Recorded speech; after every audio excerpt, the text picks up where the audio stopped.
আমাদের ভিডিও শুরু হয়েছে এখন নদীর মাঝখানে, খালি জলের স্রোত দেখতে পাচ্ছ কত। আগে ব্রিজ আছে, সলিড ভিউ আসছে। আমরা এখন নৌকায় চেপে আছি, আমাদের কাকাও আছে আমাদের সাথে, নৌকা চালাচ্ছে। সলিড জায়গা, সলিড।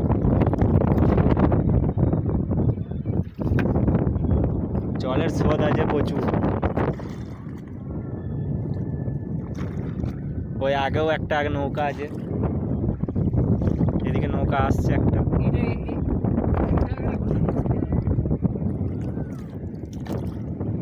কাকা এখন মাঝখানে যাওয়া যাবে না তো, না জলে এখন মাঝখানে যাওয়া যাবে না। হ্যাঁ হ্যাঁ, মাঝখানে যাওয়া এখন খুব জলের স্রোত আছে না।